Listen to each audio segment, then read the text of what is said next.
thank you. It's wonderful to have you here. I think you're going to begin with a brief presentation. Is that right? Yeah, I'll just like to say a few words about how I came to this topic and what I'm trying to do with the book. And before I go any further, I just want to say how happy I am to be here in the seminary co-op in this beautiful space. And my thanks to the bookstore and to Faith Hillis for bringing me here to Chicago. I've been working on this book for about 10 years, and one of the sort of episodes in its development was a trip to Chicago about 5 years ago, where I took part in a seminar here on asylum seeking. So really happy to be back here. In terms of how I came to this book and this topic, as Caleb mentioned, my first book was a study of internal diaspora and migration inside the Soviet Union. And I think when I wrote this book, Familiar Strangers, I took for granted to some extent the enclosure of the Soviet Union. Not that it was completely sealed off, but that I was interested in how the relative closure of Soviet borders concealed an incredible amount of internal mobility. And I focused on a particular group of Soviet citizens, Georgian diaspora, and looked at how the ways in which they moved inside this empire changed our understanding of the Soviet Union's formation and its eventual collapse. And it was actually doing research for this first project. I was in Tbilisi, Georgia in 2013, finishing up research for this first book, when I came across, almost by accident, an archival document in the KGB archives there. And I should mention the KGB archives in Georgia at that time were still in the process of being recatalogued. The original KGB archive, about a third of it was taken to Moscow by plane around the time, right before the Soviet Union collapsed. About a third of it burned during the Civil War in Georgia, probably not by accident. And then there was this third that's left. And so I came across this KGB investigation, multi-volume investigation, into a Lithuanian father and son who carried out the first successful hijacking of a Soviet airplane in 1970. And I just started reading this because I found it interesting, but it was sort of interesting because it challenged what I thought I knew about defectors. First of all, this father and son had really moved around inside the Soviet Union before they chose to forcefully emigrate. They had been born in Lithuania. They had lived and worked in Central Asia. The father was involved in the underground economy, and they ended up hijacking this plane in Georgia and flying it to Turkey. They challenged also what I thought of when I thought of defectors, because this case pitted the notion of freedom of movement against the violent seizure of a plane and actually the murder in the process of the flight attendant. They also, I think, challenged what I thought of when I think of defectors, because you usually think of this being a story of someone crossing the border and being welcomed, or it's a decisive action, but they actually were stranded in Turkey for a number of years and put on trial. The Turks did not want to let them be extradited to the Soviet Union, but they did not want to let them go. So they were essentially actually held in a displaced persons camp for several years, and ultimately spirited out of the country, first to Vatican City, then to Venezuela, and finally made their way illegally into the U.S. And 2013 was an interesting time, I think, to be thinking about these things. This is something that wasn't really apparent at the time, but now this is sort of history. 2013 was a time when Edward Snowden was stranded in the airport in Sheremetyevo in Moscow, and this so-called refugee crisis was unfolding on the borders of Europe's Schengen zone. So it was a time where it felt like borders were really back, if they had ever gone away in the first place. And so I began to rethink defection, not simply as something you read about in spy novels and see in movies, although I have nothing against spy novels and Cold War movies, but but to think about it as a migration event and to rethink mobility in the Cold War more generally. This was a really interesting time, this Cold War period of about 40 years when states criminalized, you had some states criminalizing exit, other states explicitly encouraging the flight of refugees, including by flight by means that we would consider shocking and wildly undesirable today. I came across, for example, U.S. escapee program newsletters from the 1950s, encouraging people to defect by doing things like driving cars through borders, jumping from the walls of foreign embassies, and hijacking airplanes was actually explicitly encouraged in the 1950s by U.S. publications. Defectors were interesting to me because they, not so much the ones that were really well known when they defected, but those that were transformed by defection from relative unknowns into these international celebrities. And I was struck by how sophisticated these migrants were in navigating a rather treacherous Cold War framework of migration. They plugged themselves into lots of existing transnational discourses, discourses about freedom of movement and the free West. And Tara Zary, who's here at Chicago, has written about the longer pedigree of that notion. Narratives about captivity that I think in a U.S. context probably go back to narratives of escaped slaves and other escape narratives that are deeply rooted in the cultural imagination. And so these migrants became very savvy by necessity at sort of telling stories that made sense of what they were doing. And I came to see defection as really a joint production. So it wasn't just something that the Soviet state prevented or Soviet migrants did, but it was produced by the criminalization of exit, this encouragement of escape, and really a global network of media coverage that amplifies this. And defectors both, I argue, challenge borders in some significant ways, but also become the catalyst for greater border building, for border enforcement around the spaces and through the spaces in which they crossed. And so this, as I mentioned, was a sort of big project. It was a global project, which was something new for me.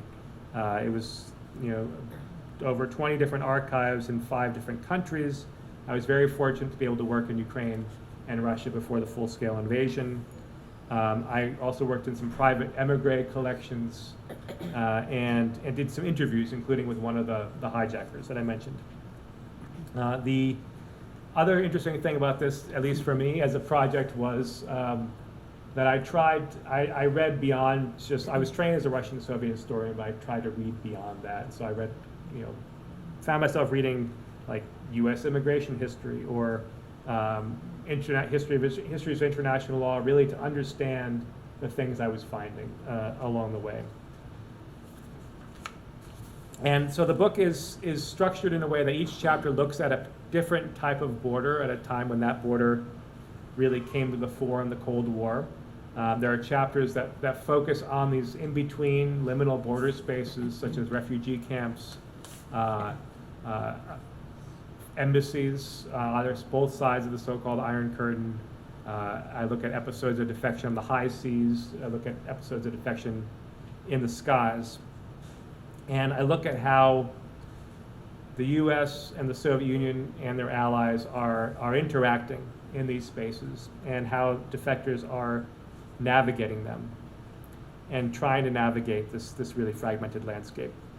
The book has 2 parts. The first part looks really at how these borders are built through competition between primarily the U.S. and the Soviet Union.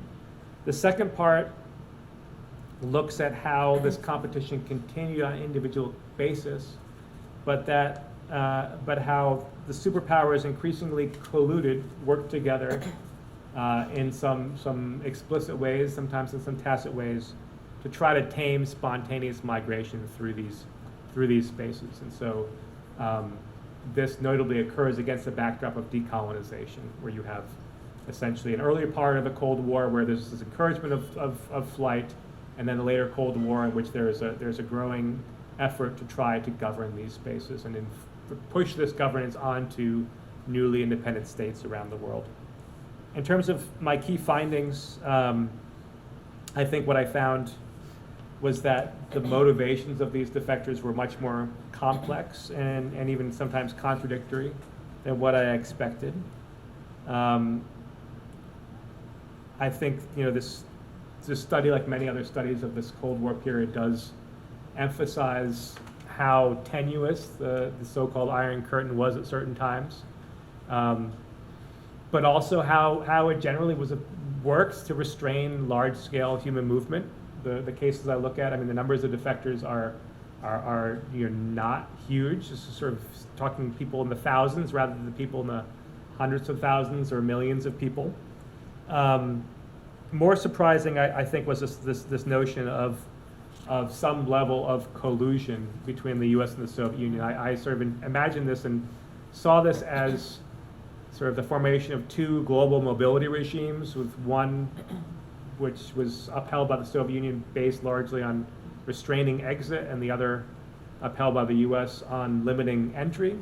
But in looking at how these two were kind of rubbing up against each other, I was struck by how they worked together in some pretty major sort of legal frameworks that are still in existence today, including the Law of the Sea, the Vienna Convention on Diplomatic Relations, the Hague Hijacking Convention, really worked together to write restrictions on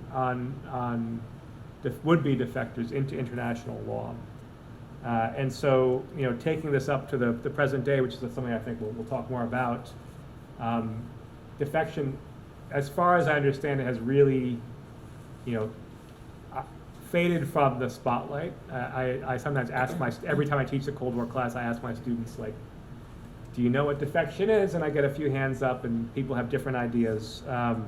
This was very different, I think, than what was the case in, say, the 1980s when I was growing up. But I think it's really written, as I mentioned, into international law. I think it's baked into our system of globalization, where there are certain people who are free to move around, but others who are really hemmed in by these frameworks. And by and large, now we have a world in which people are generally free to leave, but have far fewer places to go. And this was one of the striking things that I found as I got to the end of the book, as I thought about what the meaning of the end of the Cold War was, and really thought back again to sort of what I was experiencing and reading the headlines I was reading at the time as I first started looking at these archival documents.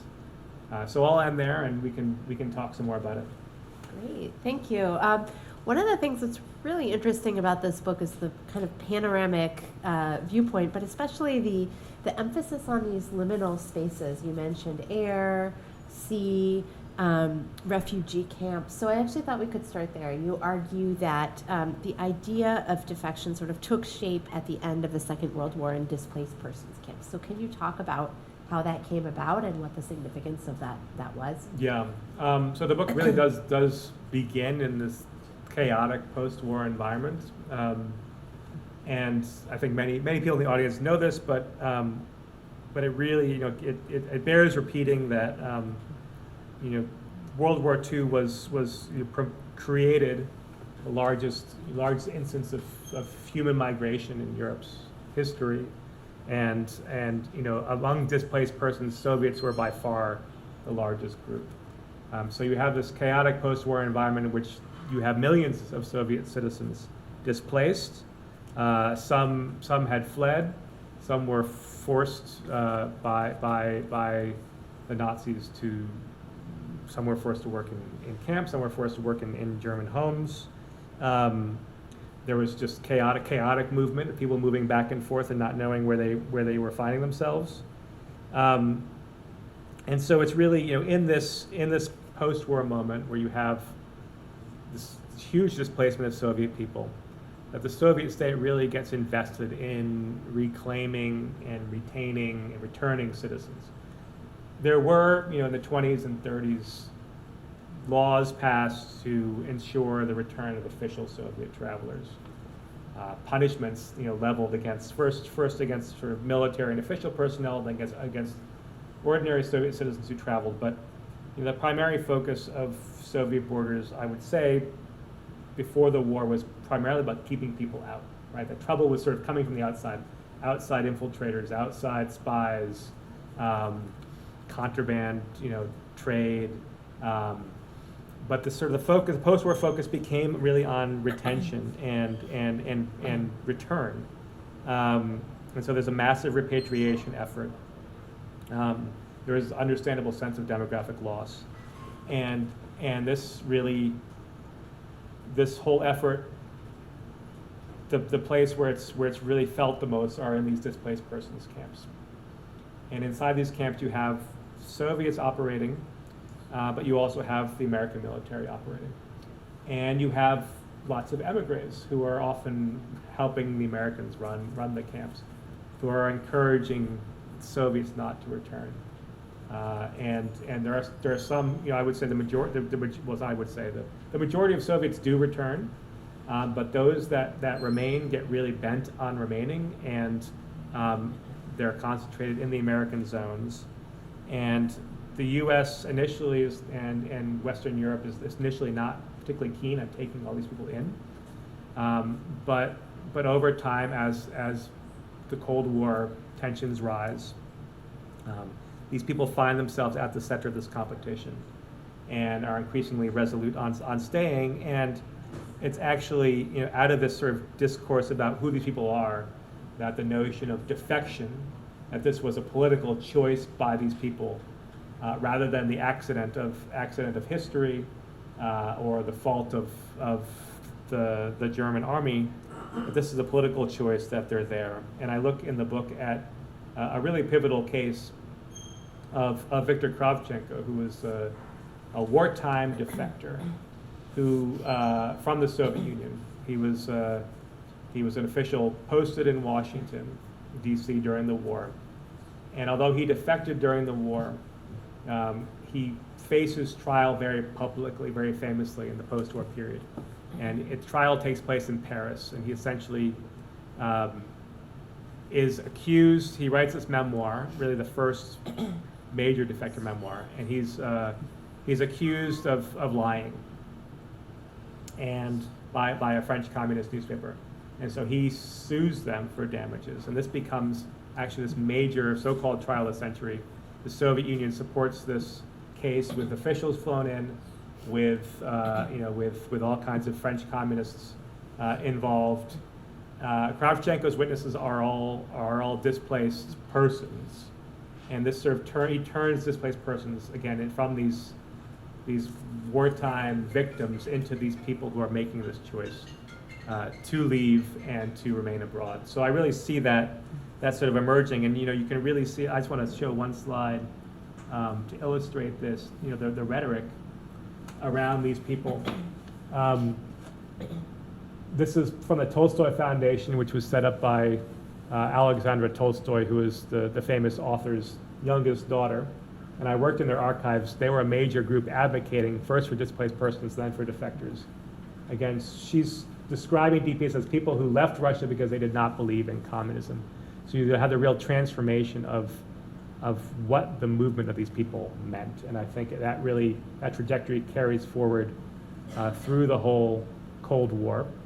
And this post-war framing, in particular in the Soviet Union, really remains relevant. Yeah. Another really intriguing thing about the book is you mentioned people like Kravchenko. You have some high-ranking defectors. Mm-hmm. You have the famous ballerinas or Olympic athletes. But a lot of this book actually told the story of very ordinary people whose stories might otherwise go untold. So I saw when you were clicking through, you had a slide about Oksana Kosenkina. Yes. Can you talk a little bit more about her and her story? Yeah, I didn't want to pass up all the people you might have heard about, like Mikhail Baryshnikov and Viktor Kravchenko,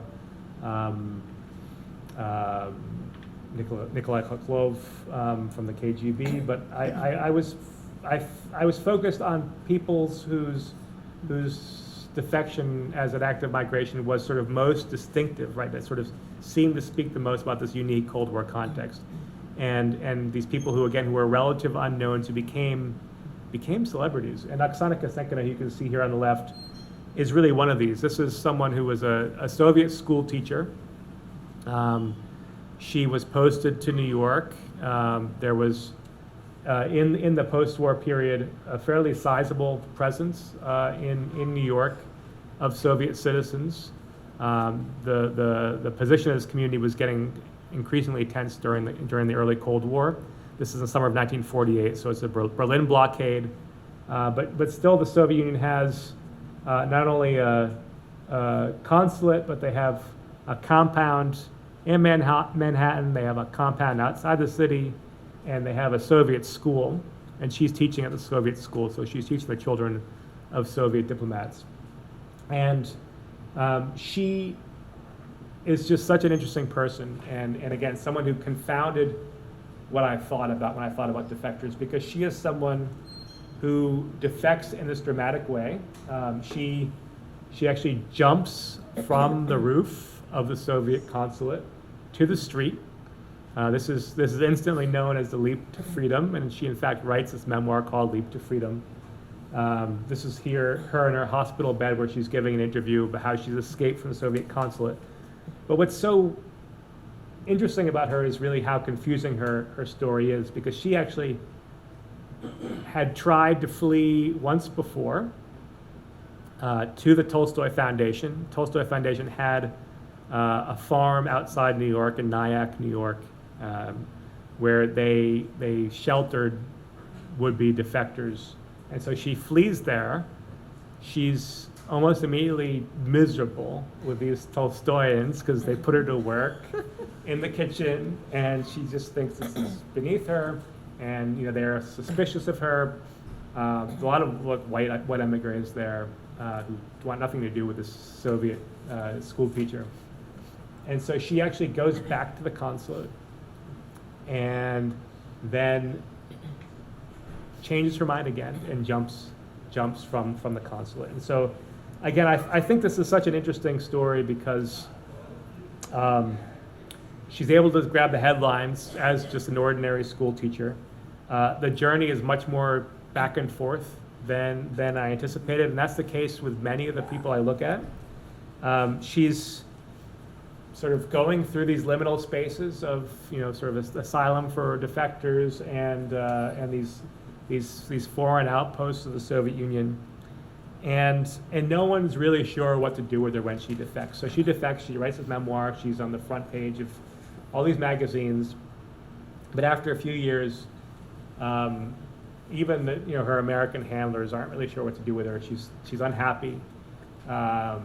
She's moves to Miami and lives in this hotel and actually makes some overtures to Soviet officials. Seems to explore the idea of going back, but then when the Soviets send someone, she'll only talk to them through her hotel door. And she dies in relative obscurity, although maybe not the worst conditions in Miami. And so again, I think people like this are very interesting. They speak to the uniqueness of this Cold War context, and also because I think their stories don't sort of fit neatly into Cold War narratives, although you can see all the ways in which they were pushed into these.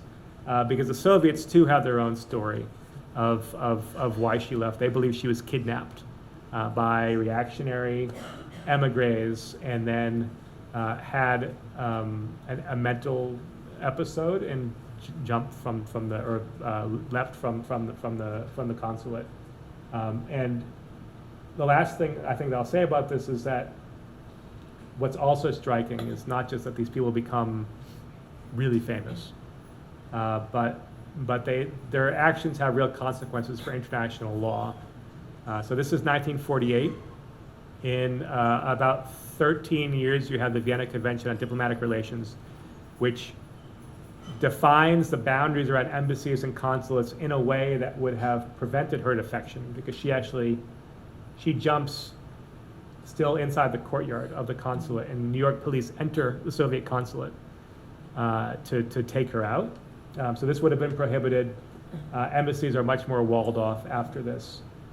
This also sets into motion the closure of consulates in the Soviet consulates in the U.S. and U.S. consulates in the Soviet Union for I think 23 years too. So again, this has major consequences, and when they are reopened, all of this sort of fluidity you had and porousness of these borders of consulates and embassies are much.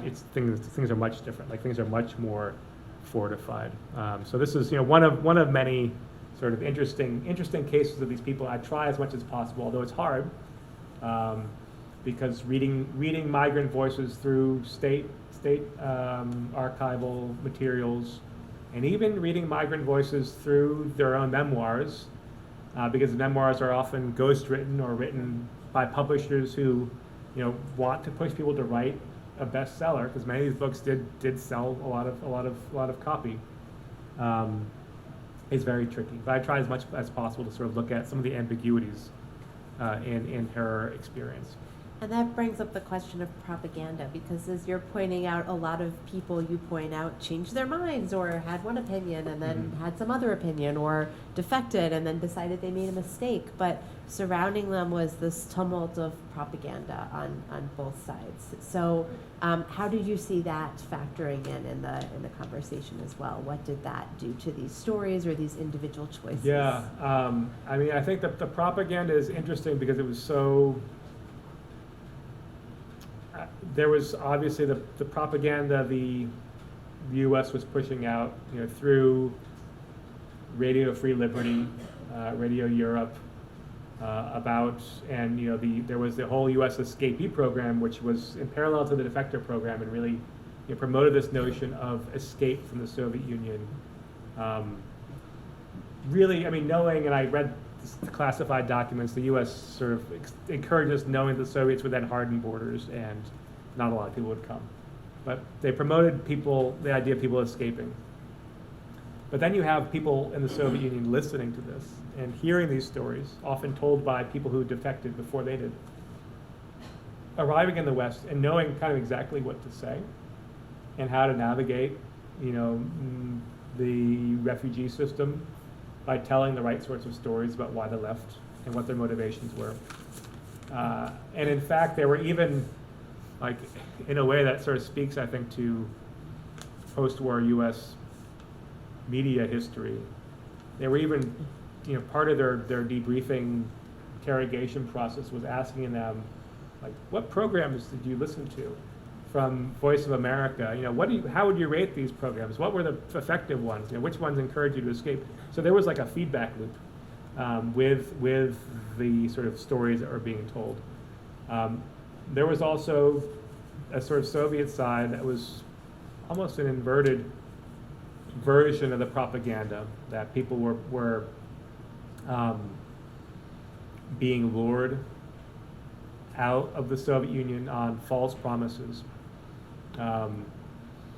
that people were disenchanted with what they found in the West, that people wanted to return, but they were trapped by Western intelligence and Western officials who wouldn't let them come back home. Now, of course, there were cases in which people actually felt that way, but this was really played up. And in the mid-50s, the Soviets seemed to sort of mirror what the Americans are doing, and they create this committee for the return to the homeland. And this is a big effort to try to, encourage what the Americans called redefection, and then take these stories of people who returned and broadcast them. Largely, I think, for two audiences, for the Soviet domestic audience, but also for emigres. This sows a lot of dissent and distrust inside emigre communities.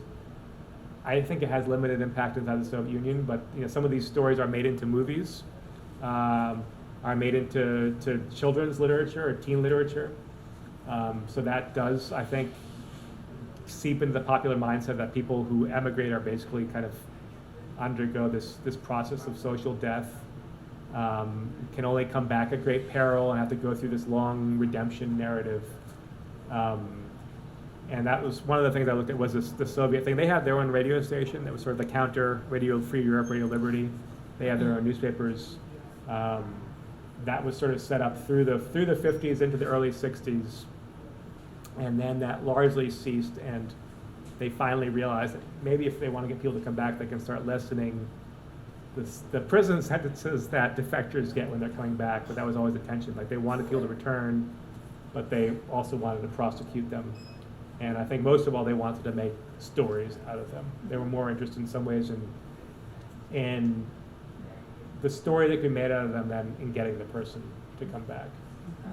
And thinking about propaganda as this tit for tat back and forth also brings up the question that you mentioned previously of the fact that surprisingly the U.S. and the Soviet Union were working kind of as often in conjunction with each other as they were in opposition. I mean, I guess both of those things happened at the same time. The conjunction came from the opposition. But can you say a little bit more, and this will be the final question for now before we open it up to the audience, but say a bit more about the role that the U.S. played in this and then how you see the back and forth between. No, back and forth is right. It's sort of like, it's a bit like a strange dance because, yeah, in terms of propaganda or rhetoric, like there's still the strongest possible opposition.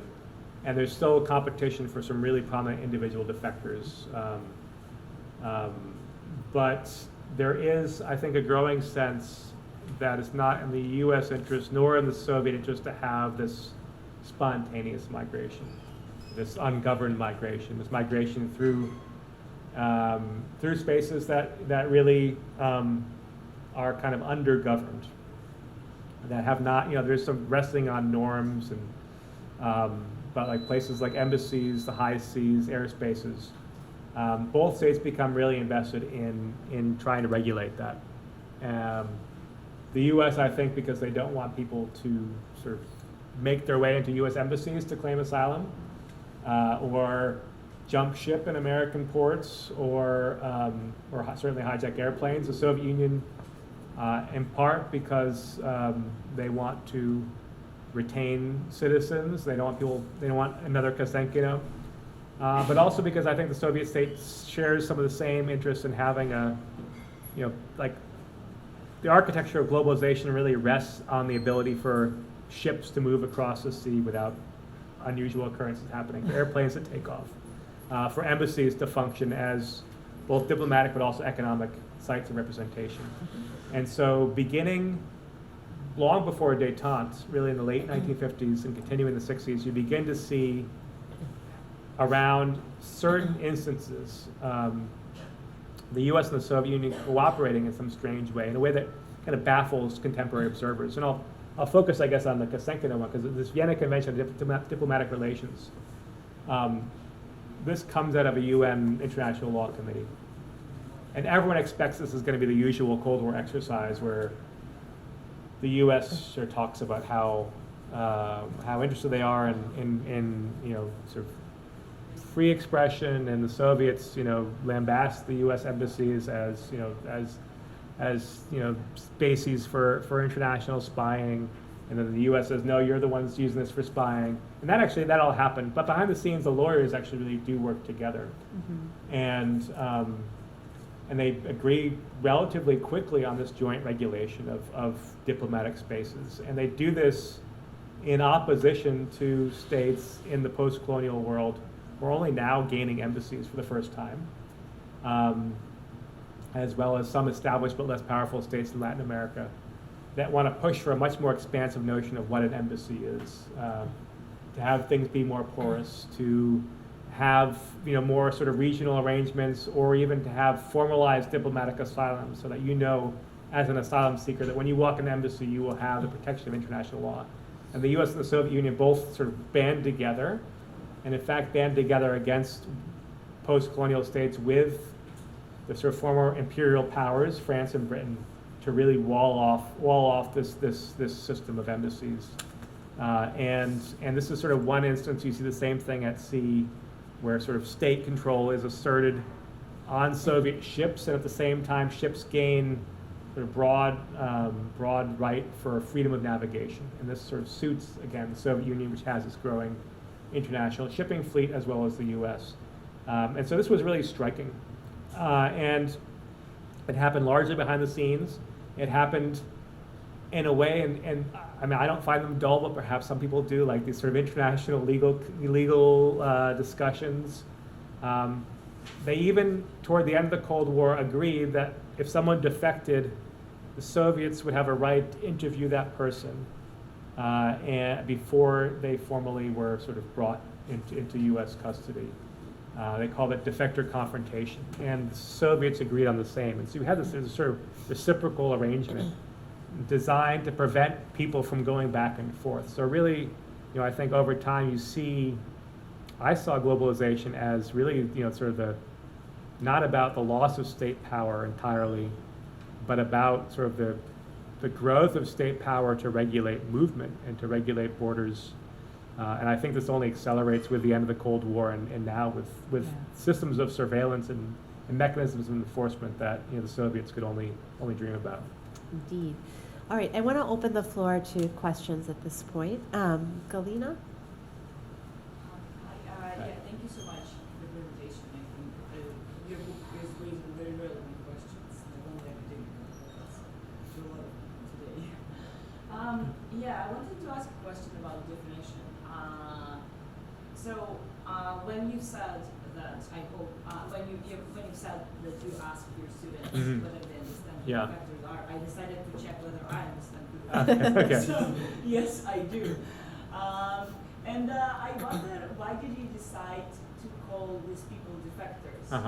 Because there are a lot of words we can name people who are living in one country and entering another. Immigrants, displaced people, refugees, immigrants, political immigrants, a lot of words. And what is specific about people who are named defectors? Why aren't they political refugees or political immigrants or all of this? I would say maybe more broad definitions. So yes. Yeah, no, it's a great question. It's a really important one, and actually, I talk about a bunch about this in chapter 1 because I had to think a lot about this. This is it's a politically charged term, and I wanted I thought it was important to use it because I think it pulls together so much about what is distinct about the Cold War framework. But I also did, have to define it, and so I really, I don't want to go on at length, but if I were to boil it down, is unlawful exit interpreted as a political choice. And so in terms of why they're political refugees, it's because their movement is framed and understood as a political action. Even if, there are people who cross borders, believe it or not, by accident. There are people who cross borders when they're drunk. I mean, this was the case, especially post-war Europe, with some Soviet soldiers would drink and then drive like a Jeep across, a border, in sort of early post-war Berlin when borders were much more porous. So but it's interpreted as a political choice. It is a particular term, and I think it's actually one thing I struggled with is that in Russian or in a Soviet context, there are sort of multiple words that I think mean defection. So one is, перебежчик means someone who sort of runs over to the other side or crosses over. But this, has this is one term. But another term is невозвращенец, so non-returner, someone who leaves but doesn't return. There's also, émigré, immigrant. But I found defector really pulled those together because all these sort of speak to movement as an ideological choice, and even this sort of Soviet legal concept of treason in the form of flight, again, sort of speaks to this movement interpreted politically, and it's not sort of naturally interpreted politically. I mean, there's legal cases that advance this definition. There's all this journalistic coverage that advances this understanding. There are the defector's own words that advance this understanding. But it's not always constant. It's not always stable, right? Like there are people both inside the CIA and the KGB who say similar things about defectors, and that is, these people act like this is ideological, but it's not. They're sort of careerists. They're egotistical. That's a word used by both, sort of in the KGB closed, higher school, the KGB journal, and in the closed CIA journal. So there are doubts, but this narrative is really pushed heavily, and as I think distinctive. It might be coming back. I've heard it actually used in the context of the current Russo-Ukrainian war. There's been some efforts by Ukraine and by the U.S. to encourage Russian soldiers to change sides or to abandon their posts. There was this Russian helicopter pilot who defected or fled or deserted. Deserted is a word, by the way, that's used at the very beginning of the Cold War. That has a holdover from the World War II. That Kravchenko is called a deserter, and the U.S. and its allies worked really hard to try to eliminate this word from American discourse. But he does flee, and he's described as a defector, and then is actually assassinated more recently in Spain, in what seems to be a pretty clear hit by Russian intelligence based on the way that he was killed. So maybe defectors will come back on some smaller scale, but I don't think we'll see the return of this global movement and this sort of much more spontaneous ability to move. Mm-hmm. Oh, you're okay. Thank you very much. This is such a fascinating book that opens up in so many ways on the contemporary problems and post-war issues. I'm wondering if you could talk a little bit about diasporic communities, ethnic diasporic communities, Latvian, Lithuanian, Ukrainian, many of which begin their existence in DP camps, Mm-hmm. end up in the United States, Australia, Canada, and kind of their role in defection, their role, I mean, they have their own press, their Mhm. newspapers, they take keen interest in relatives at home, they try to welcome whoever is Yeah. capable of this. So kind of how do they function in this global order? Yeah, that's a great question, and it's something I thought a lot about because because the KGB archives in Moscow are closed, are likely to remain closed. I worked at this largely through. I used a lot of Russian materials, but I also used sort of the Baltic KGB materials and the Georgian ones and the Ukrainian ones. The Ukrainian ones were very interesting because that whole western border of the state was sort of patrol was based in Kiev. And then there are not prominent defectors I look at that are not ethnically Russian. I mean, Kravchenko is Ukrainian, so is Kosenkina, actually, for that matter. I mentioned the father and son who were Lithuanian. I mean, there were defectors of all different nationalities, and when they fled, I mean, there are people who were sort of living inside the multi-ethnic Soviet Union and navigating that. And then they flee and they find, really, I guess, polyphonic emigre community would be the nicest way of saying it. You could say extremely divided and contentious emigre communities. But it was sort of lots of different voices and different newspapers, different community organizations. Some formed around ethnic groups, some formed around religious organizations, some around both religious and ethnic organizations. Some from different waves of emigration in different places where communities took on different shapes, whether in Germany or France or the UK or the US, or even Turkey, actually. And so what is interesting is how people navigate this and how these emigre groups sort of compete to speak for these people. And despite, I think, this sense, or I've heard this said in our field, like, sort of that we need to sort of, the Cold War legacy of the field is that everything is sort of seen as Russian or not Russian. In fact, their ethnic identity was sometimes played up quite dramatically. And this was certainly the case of the Lithuanian father and son. The father claimed that he was not Soviet at all. That he, even though he had lived in Uzbekistan, was married to a Russian woman there, and spoke Russian, and the fact that the son had been born in under Soviet rule, they tried to sort of erase that entirely, and they appealed particularly to Lithuanian groups, and the Lithuanian lobby was actually quite effective at advocating for them, and this is why they get to Vatican City, because there's a Lithuanian college in Vatican City that takes them in. So sometimes it was actually emphasized, and in other ways it is actually consciously de-emphasized. and in some ways prohibited. So when Kravchenko goes on trial,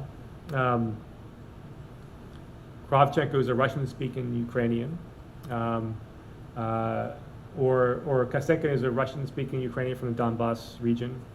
Kravchenko, when he goes on trial, he says no to a number of Ukrainians, as like he wants only witnesses who will attack the Soviet Union. He wants no witnesses that will call for the Soviet Union's dissolution.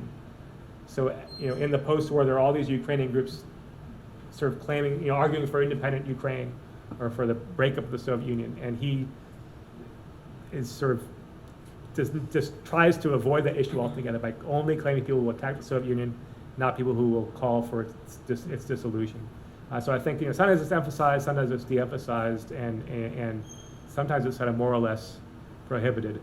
In terms of the Soviet states' outreach to it, I mean, it's largely in Russian, but they're also there are all these different republic-level sort of societies and groups for outreach to compatriots abroad. The Estonians have one, the Georgians have one, so they're using that as well, and sort of claiming that like if you come back, like you're going to have we have Estonian language newspapers and so on. So yeah, it's a really interesting question, and one I sort of just still sort of struggling to sort of all these different, because even within these ethnic groups you have competing groups as well. So it's a mosaic of emigrant groups. Are there other questions? Yes, sir. So I have a couple of questions. One is, how many defectors from Soviet Union total were before Soviet Union collapsed? Yeah. Because of time, I'm just going to ask to actually consolidate if you have additional. Second Sorry. question is, are some defectors became double agents for Russia, meaning that they allegedly defect, but inside were sent by Mm-hmm. Mm-hmm.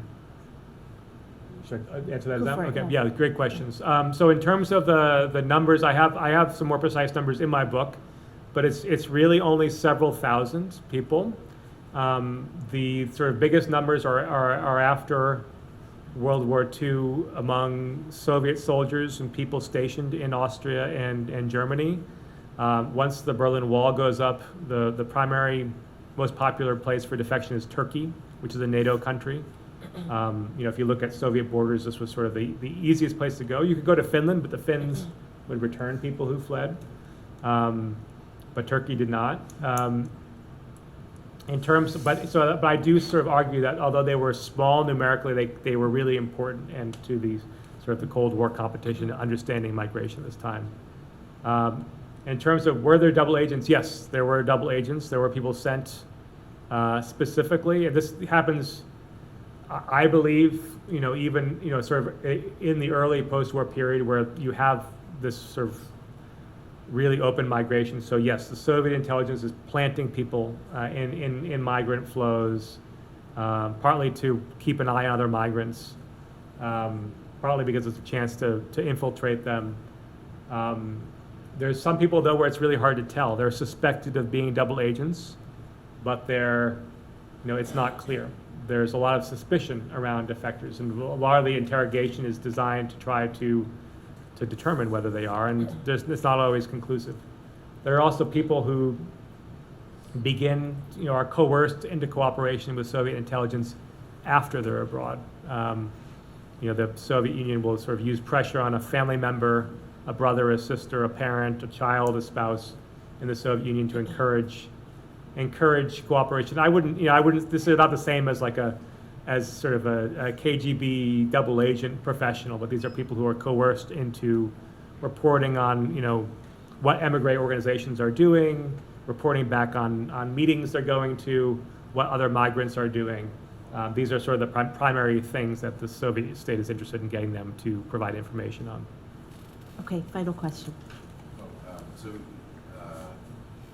Probably the most interesting claim you made today in the book is about this, the word you used was collusion. So I was wondering if you could talk a little bit about the evidence that you found in the archives or others that there was collusion per se, which I take as some kind of intentional joint planning and action, as opposed to mere fortuitous alignment of interests, where Mhm. clearly there's that. Yeah, there's fortuitous alignment of interest, there's coincidental alignment of interests, Yeah. I suppose. But we wouldn't count that as collusion. But I wouldn't count that as collusion. I mean, I sort of see collusion, and I sort of use some more social science-y definitions of collusion, because collusion has a sort of legal sense is quite hard Yeah. to prove, as we know. as we've seen. But, you know, I saw enough evidence of sort of back channeling, closed door negotiations, again, around certain issues. Like there was not broad-based collusion, but, you know, there were discussions, for example, that went back and forth and sort of agreed on sort of temporary sort of work together to really, and again, I sort of see the colluding aspect, not only sort of an alignment of interest, but sort of a decision to work together to make things very difficult for other sort of parties to these agreements. So I saw that again at the sort of the Vienna Convention of Diplomatic Relations. I saw that to a lesser extent at the Law of the Sea negotiations. I saw that quite strikingly around the sort of anti-hijacking stuff, which was something that the Soviets were really resistant to for a long time. Now these are both obviously states pursuing their own interests, and they'll sort of collude to a degree, and then they'll try to sort of tack on a bunch of stuff that they want in particular. The Soviets do this through signing statements. But so I found enough of it to sort of make the argument, and the book sort of defines more sort of precisely what I mean. But, you know, I sort of talk about cases where it's not coincidental. There is sort of this sort of both tacit and then sometimes quite sort of negotiated decision to work together to sort of impose their vision for international mobility on the rest of the world. All right, I guess final word is, you said that there's no longer any large-scale defection phenomenon, Mhm. but you've also said that you see traces of this mobility regime that was left behind sort of in contemporary immigration politics. So do you think there are ways in which this defection phenomenon affects our contemporary world, or perhaps lessons we could learn from the book that you've written? Yeah, I mean, I think, you know, I mean, I'd say you see it sort of the sort of most clearly, obviously, with North Korea, right, which you see those are still sort of seen as defectors as a holdover communist state. So that, I guess, is sort of the obvious one, but I think more consequential is the way in which the refugee system, which really emerged during the Cold War. I mean, the logic of defection is sort of underpins our understanding of what we think of as refugees. I mean, we think of people as refugees as people, you know, at least one prominent subset of refugees are people who make a political choice or have to flee because of their political opinion. And so that is, you know, you can see a direct line out of that, and that, you know, is that the Geneva agreements are sort of happening around the same time as the Defector program is launched. So I think that is really consequential. And it's a lot harder to show, you know, sort of migration as a political choice when you're free to leave. Right. So it's sort of that framework remains. We don't want to consider refugees as people who are making economic choices, right, or are fleeing sometimes impersonal things like climate catastrophe. But Defectors, the sort of narrative really sort of not only sort of cemented this notion of refugees as political actors, but also sort of, I think, really flattened the reasons why people move into sort of these clear-cut political narratives instead of this more complex, multifaceted combination of push and pull factors. And this has real consequences for people seeking to flee or to find safety today. It's much harder not only to find safety in an embassy, but it's much harder to get resettled. You know, defectors, if you like, were relatively privileged among refugees in the sense that they had resettlement assistance. They had at least some employment usually lined up for them. So people are much freer to leave, but are sort of kept in these camps and centers or on the periphery of the of Europe, of the U.S., and I think this is sort of a legacy of this sort of this Cold War framework, and I also see it baked in again to sort of the system of globalization we have, where some people can have very free experiences of travel, but sort of the filtering functions of borders became more sophisticated, and so certain people are free to move, certain people are very effectively held in place. Yeah, great. Well, we're going to have to leave it there, unfortunately, but thank you so Thank much you. to Eric Scott, to all of you. It's a really wonderful synthetic work of international and global history, but it's also actually a really great read. So I highly recommend that you buy it and read it. Thank you. Thank you, everyone. Thank you.